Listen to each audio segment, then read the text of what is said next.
जय माई की साथियों, शक्ति उपासना और रुद्र यामल का रहस्य। शास्त्रों में स्पष्ट कहा गया है कि महादेव केवल शक्ति के माध्यम से ही प्रकट होते हैं। शक्ति के बिना शिव शब्द भी अर्थहीन हो जाता है। जिस प्रकार बिना प्रकाश के किसी वस्तु को देखा नहीं जा सकता, उसी प्रकार शक्ति के बिना शिव तत्व को न देखा जा सकता है न समझा जा सकता है। इसी कारण शक्ति उपासना को सभी साधनाओं में अत्यंत महत्वपूर्ण बताया गया है।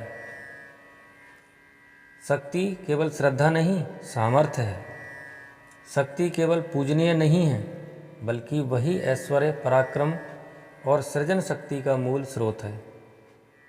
देवी भागवत में कहा गया है कि शक्ति ही वह तत्व है जो ज्ञान प्रदान करती है, बल और साहस देती है और मनुष्य को कर्मशील बनाती है।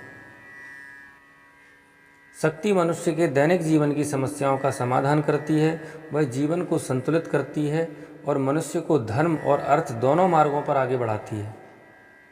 अंततः वही शक्ति इच्छाओं को शुद्ध करके मनुष्य को परमानंद और मोक्ष की ओर ले जाती है।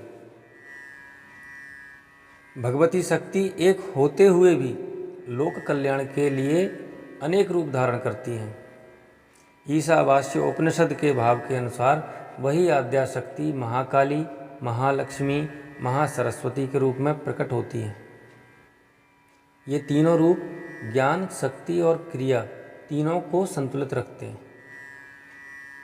रुद्रयामल तंत्र में महाशक्ति के इन विविध रूपों का ध्यान रखते हुए 10 महाविद्याओं, साधना पद्धतियों और तांत्रिक प्रयोगों का रहस्यमय विवेचन किया गया है।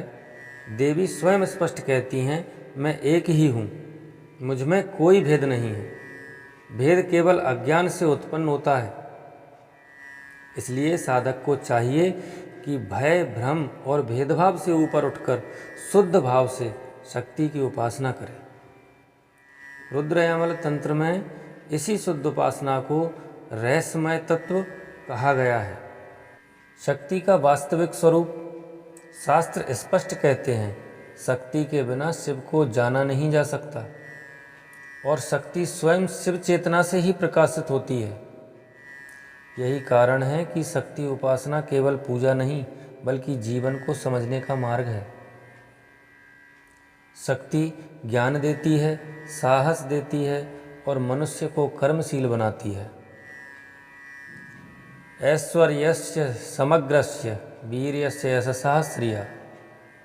इस श्लोक का भाव यह है कि जो ऐश्वर्य, बल, यश और तेज दिखाई देता है, उसका मूल कारण शक्ति ही है। शक्ति के अनेक नाम और रूप रुद्रयामल में बताया गया है कि माता के अनंत रूप हैं, जैसे माँ अन्नपूर्णा, माँ काली, माँ तारा, माँ त्रिपुर सुंदरी, माँ दुर्गा, माँ भुवनेश्वरी, माँ भैरवी, माँ छिन्नमस्ता, माँ धूमावती, माँ बगलामुखी, माँ मातंगी, माँ कमला आदि अनेक स्वरूप।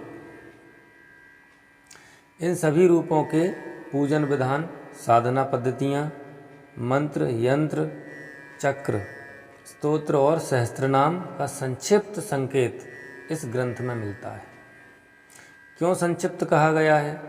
रुद्रयामल स्वयं कहता है कि इस लघु ग्रंथ में सब कुछ विस्तार से लिखना संभव नहीं है, इसलिए विस्तृत प्रयोग अन्य तंत्र ग्रंथों में बताए गए हैं। यहाँ केवल मार्गदर्शन और संकेत दिए गए हैं ताकि पाठक को भ्रम नहीं बल्कि उपयोगी ज्ञान प्राप्त हो। सृष्टि और शक्ति का रहस्य। ब्रह्मवैवर्त पुराण के अनुसार सृष्टि के आरंभ में एक महाशक्ति 5 नामों से प्रकट हुई। राधा, पद्मा, सावित्री, दुर्गा, सरस्वती। ये पांचों शक्तियाँ 5 तत्वों की अधिष्ठात्री मानी गई हैं। त्रिगुण और महाशक्ति, सत्व, रजस और तमस, इन 3 गुणों के कारण वही शक्ति महाकाली, महालक्ष्मी, महासरस्वती के रूप में पूजित होती हैं। इन्हीं तीनों से ज्ञान, क्रिया और शक्ति का संतुलन बनता है। 10 महाविद्या का आधार। जब वही शक्ति अनेक दिव्य रूपों में प्रकट होती हैं तो उसे 10 महाविद्या कहा जाता है। रुद्रयामल तंत्र में इन्हीं 10 महाविद्याओं को उपासना का मूल आधार माना गया है और उन्हीं के आधार पर तांत्रिक साधनाओं का विवेचन हुआ है।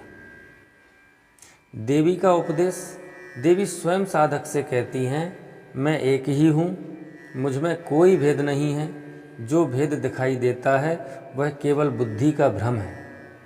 अर्थात देवी देवता और साधक तीनों में मूल चेतना एक ही है।